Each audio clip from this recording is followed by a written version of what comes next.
বিয়ের পর আদ্রিতের প্রথম জন্মদিন। শনিবার 31-এ পা দিলেন বাংলা টেলিভিশনের হার্টথ্রব নায়ক।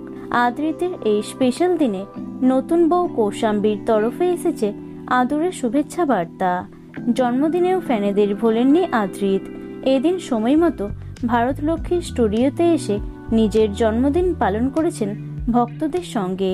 সোশ্যাল মিডিয়ায় আদ্রিত ভেসেছেন শুভেচ্ছা বার্তায়। তবে স্বাভাবিকভাবেই আদ্রিতের জন্মদিনে চুপ সৌমিত্রিষা। দুজনের সম্পর্কের তিক্ততার খবর কারো অজানা নয়। আদ্রিত কৌশাম্বীর বিয়েতে সৌমিত্রিষার অনুপস্থিতি সেই জল্পনাতে শিলমোহর দিয়েছিল। এবার আদ্রিতের জন্মদিনে বোমা ফাটালেন সৌমিত্রিষা। অবশেষে আদ্রিত কৌশাম্বীর বিয়েতে না যাওয়া নিয়ে সত্যিটা বলেই দিলেন মিঠাই রানী। পরিচিত মহলের সৌমিত্রিষা আগেই জানিয়েছিলেন আদ্রিত কৌশাম্বী দুজনেই তাকে নিমন্ত্রণ করেননি। এদিন সংবাদ মাধ্যমের সামনে নীরবতা ভাঙলেন অভিনেত্রী। আদ্রিতের জন্মদিনে সোশ্যালে কোনো রকম শুভেচ্ছা বার্তা পোস্ট করেননি সৌমিত্রিষা। তার কারণ কি? আনন্দবাজারকে অভিনেত্রী বলেন, আমি ভুলেই গেছিলাম আদ্রিতের জন্মদিন।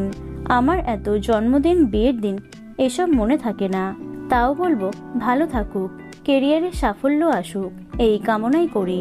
একই সঙ্গে বিয়ের অনুষ্ঠানে না যাওয়া প্রসঙ্গে সৌমিত্রিষা বলেন, নিমন্ত্রণ পাইনি তাই দেখা যায়নি।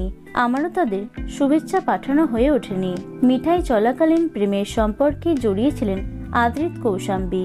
তখন থেকেই তাদের সম্পর্ক নিয়ে সবটা জানেন সৌমিত্রিষা। সেটাও জানাতে ভোলেননি তিনি।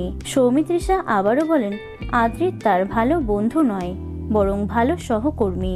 ব্যাস ওটুকুতেই শেষ। আদ্রিত কৌশাম্বীর বিয়ে এবং রিসেপশনে পুরো মোদক পরিবার উপস্থিত ছিলেন, কিন্তু যাকে ছাড়া এই মোদক পরিবার অসম্পূর্ণ সেই মিঠাই ছিলেন অনুপস্থিত।